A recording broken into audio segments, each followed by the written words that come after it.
Welcome back to another V-Rising video. This is going to be a continuation or follow-up to the video that I did a couple months back that was about extremely efficient modular base designs for your base. Essentially, the idea is to give you a plan for your base so that whenever you need to build a specific room type, like a tailoring room or a forge or whatever it may be, that you have an idea of already set up for a design that will fit essentially everything you're going to need into that one room to make it as small as possible in order to essentially save you space and allow you to build a castle either, with a ton of honeycomb if you're on a PvP server, or however exactly you'd like to build it. Now, just to start, this location I picked was literally just at random. I wanted to pick a small location. This is not, obviously, if you're on a PvP server, don't pick this spot. This is a terrible spot for PvP.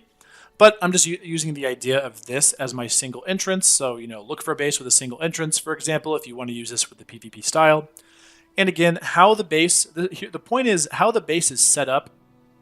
It doesn't have to be exactly the way I have it. I'm going to show you how it is currently. So just to give you an idea of each of the rooms. So we're actually going to start all the way down here. And so this is a Tier 2 Castle Heart. And I have used a total of all 100 squares, but I kind of gave a little bit of a PvP feel to it. Obviously, again, like I said, this is not an end-game PvP castle, but you'll understand what I mean whenever you see what's inside. So we're going to come through the first door here, a little door right here, and then we have these 4 vermin nests, which, I know people like to do fun things with those. And we're going to walk through here, and then we have these tombs here. Now, obviously, look, there's a single wall here, and someone would just break this down. This is why I'm saying that this is not a specific PvP castle. I just wanted to show you that with 100 squares, what I could fit in here. So obviously, I'd probably move all of this, make some more honeycomb, change the layout of this, but you get the idea. So this is just all on the ground floor. Here's the library here, and we have some stairs. Here's all of our servant coffins down here. And obviously, like I said, this would normally not go here. This is a terrible place for your castle heart. But again, whenever you make your own, the idea here is I've only used 100 squares and it's a tier 2 castle. If you're actually doing this on a PvP server, you'd likely, it's very easy to upgrade your castle now, especially at least up to tier 4. If you manage to get it to tier 5, well then you can have 320 squares of honeycomb if that's what you like. So just wanted to show exactly how efficient this could be. So we have these little teleporters here. Before we take these, I'm just going to walk upstairs here to show you what it looks like. So here's the stairs here. I'm going to go up to the top floor. So this is just basically one continuous staircase essentially with a landing here. You come up here and we're at the top floor. Here's our teleporter. Here's a bunch of grow plots. Here's our throne. And I know that's a random place for a throne, but there it is. And obviously, if we need to put a Eye of Twilight, well, there's plenty of room for an Eye of Twilight as well. So, okay, we're gonna take and then we have some water here. We're gonna take the teleporter back down. Again, this is just right at the very beginning.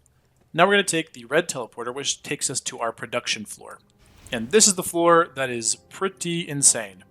So, we're gonna go room by room here. In fact, I'll go back to the front here, so this landing here, just to show you exactly what this looks like. So the tailoring room has kind of changed. This leatherworking station is it's kind of frustrating how much space you need between another thing and this. I feel like this is significantly bigger in size than the small whatever this thing's called simple workbench. So this is like significantly bigger than a simple workbench. I feel like a simple workbench I could squeeze here, and this thing could go back another like 1 or 2 clicks. But this is what we have to work with. So I made this small little thing here, and I figured that a lot of times you're not taking the stairs here anyway. You're probably going to take this teleporter, so it doesn't really matter that much if the entrance to the floor is like a little bit clunky here. So again, we have tailoring bench here and 2 looms, which in my opinion is more than enough for at least 2 players. If you want 4 players, you might want a few more. But if you have 4 players, you'd probably want a bigger castle than this anyway. Anyway, So we're going to go into the workshop, which, thank goodness, stayed the same. The lovely, lovely modular workshop with the 4 entrances here, and 2 sawmills, 2 grinders with some storage in the middle. Super nice. These work as pass-throughs right here. You can walk through the sawmills as pass-throughs. You can come here. So thank goodness my modular workshop design here is the same. So here is the central, is the red teleporter here, which is kind of like a central teleporter. You'll notice that whenever we take this, we can get up into any of these rooms instantaneously. It's all 4 sides. We can walk into the gem room or the jewelry room. We can walk into the forge room. We can walk into the sawmill or into the tailor, all from each side here. So we'll go to the jewel room, the jewel crafting room, I guess you would say. This one has a new addition, which is the jewel crafting table. Barely managed to fit all of this in here. You can move this one to the side a little bit. Oh, actually, I can't move that to the side. You can move it side this way if you want a little bit. We have a little bit of room for storage, which is really nice. But my issue with this is just, it's a little bit clunky right here. The corners right here are, kind of annoying to deal with. But I'll be honest, it's kind of like that in some other rooms too.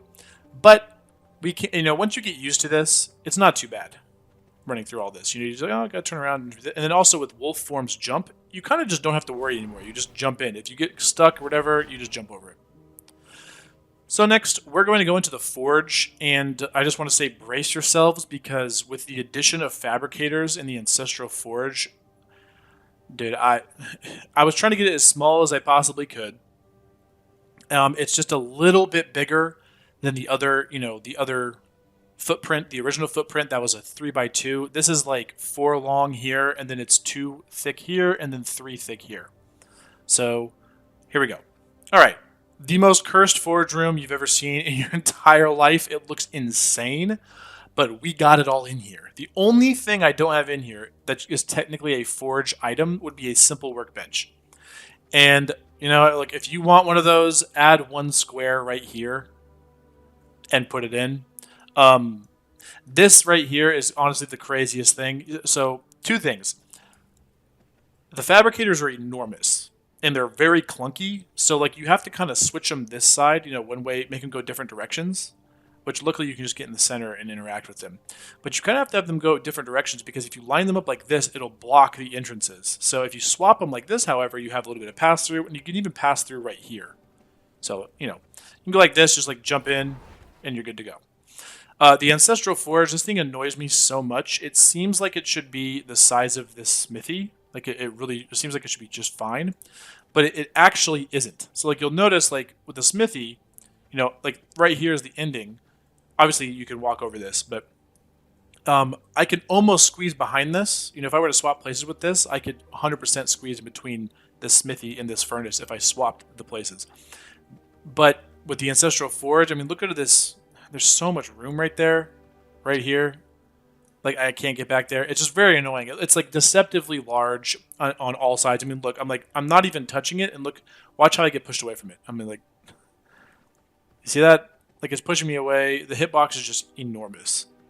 So, that's kind of that's the reason why all of these are, the furnaces are as crazy as they are. If this thing was just a little bit smaller, like the size of the smithy, or maybe a little smaller, then you could actually make these furnaces fit a lot better. But that's what we have to work with. Also, again, if you don't like it like this, you could add 1 square and kind of move things over and then line these furnaces up a little better. Or you could just get rid of the smithy altogether once you get to the point where you're making dark silver, and it won't matter anymore. They'll have plenty of space in this thing. But the furnaces, like I said, are crazy. They look so ridiculous, but it works. I mean, if you think about it, like, hey, I'm going to be using the anvils a lot, maybe the Ancestral Forge, and maybe a bit of the fabricators, and it's all right here. You can go 1, 2, 3, 4, and then just immediately walk over to the anvils. So, I mean, I'm kind of proud of that, honestly. Like, it's not too bad. But and we have a little bit of storage here. Again, it's like just a little bit of a overhang here, but I realized that if we're running along the sawmills, you'll never run into this. So if you're running it through this pass-through, you'll never run into that. So then next we're going to run over here. So we have a Devourer, and I realized, my last build, I had the Devourer centered in this room. However, if I move it over to the side, I actually have space for some storage here, which is super nice. Just so you're devouring things, you just toss it in here. And next, so I adjusted the prison. Last time we had it, it was a 2x2. And this time I'm going to make it like a weird angle here. So 2 and then like another. You can make it a 2x3 if you wanted to. I made it like a 3 and a 2x2. So the reason why is I wanted to make sure. So with the advent of all of the changes to the blood system and how easy it is to find high blood percentages and the fact that we can upgrade them very easily now, it's really common for me. Before in the last runs I was doing, when I was doing kind of progression speed runs, if I found like a really good blood percentage, which was fairly rare, then I grab it and I toss it. I toss it in a prison cell if I had time to do it. If I had time, if I had time or whatever, I would come back and put it in a prison cell. And that's why I only had 4 of them, because if you played this game before, you know that finding high blood percentages in the old version was difficult. Now it's not so bad. So I wanted to have enough for each blood type. So we have creature/worker, worker. I mean, technically, if you find a good creature worker, then you don't have to worry about another worker. But creature, worker, rogue, brute, warrior, and what's the other one? Scholar. There. Okay, sorry. My brain was not working for a second. And then we have a nice little blood case here. If you put a prison cell here, you won't be able to pass through, unfortunately. I tried to put this right over here. But whatever. You can't, beggars can't be choosers. Now, here is the alchemy room. And you may be thinking that is really obnoxious that this thing is this far back. Like why is it, the alchemy is like something that you use very often. The blood press is something we use all the time. So why is it right here? Well, let me just show you one thing really cool, really quick here. So it's now a 2x. It's actually a 2. Before it was like an L shape. But one of the coolest things that they've changed, you also notice right here. One of the coolest things, I don't know, this is really nice. I don't know if it's intended. I hope it is, and I hope it stays. Is if you have a staircase like this next to, if your room is bordering a staircase, it actually counts as enclosed. So it's currently in a confined room, but there is no wall here. So it actually gives just enough space to push this alchemy table into a 1. You could technically put this in a 1x1, maybe not a 1x1, but you could get close. So this is super, super nice right here. And then the blood press is with it because it's in the alchemy room here. And again, like I said, also, here's one of the coolest things. You're like, oh man, it's so far away from my water. Like, oh, you have to come back here all the time. Well, you can actually put these fountains here. And, you see on my number 1 slot, watch this. I mean, come on. So useful. So we can literally have water directly next to our alchemy table. I can move this over if I wanted to. And then the last part that's cool about this is with these staircases, this is an enclosed room, but check this out. You can jump down into it. So if you need to hit your alchemy room, let's say you're over here like, oh, I need to get something in my alchemy. If you really wanted to, you could go like this, and then run down and jump in your alchemy room. So that's kind of cool. Obviously, you could play around with this a lot more. There's so many more things you can do with staircases like this. I mean, how many staircases are you going to have in your castle? I don't know. It's up to you. But how are you going to take advantage of them? That is up to you, and as well. So I thought this was kind of a cool idea. So I kind of tucked this little itty bitty alchemy room over here, and it seems to work pretty good for me. So again, I just want to come up here to the top, and we have all these growing plots here. Plants are extremely useful now. Before, if you watched my old video, I'm nothing against having a garden, but going out of my way to have a dedicated garden was just not something I really did. But now, they're extremely important. So I kind of just slapped these down anywhere. I had to put the throne up here, so I had to move some of these. But I put the throne down here, and then I just slapped it. I mean, you can put even more up here. You can get rid of the water. You probably don't even need this water trough at all. You can put even more of them. Even more planters up here, so big deal there. And it's right next to the teleporter. So again, you come out of the teleporter, leave your horse up there, boom, now you're at the ground floor. If you need to go up, go like this, and now we're right smack dab in the middle of our production floor. So, anyway, there you go. That is going to be it for now. I hope you enjoyed it. If you have any other suggestions, or things that you did that you think, oh, you know what, this is cool, that your castle is a rat nest. I don't like that. I made something even better. So if you want to show that to me, feel free to tell me what you did. Oh, I totally forgot. Right here, woodworking. If you remember, this is the same room I had for the woodworking bench. I wanted to include that as well, with a bunch of storage. So anyway, thank you for watching.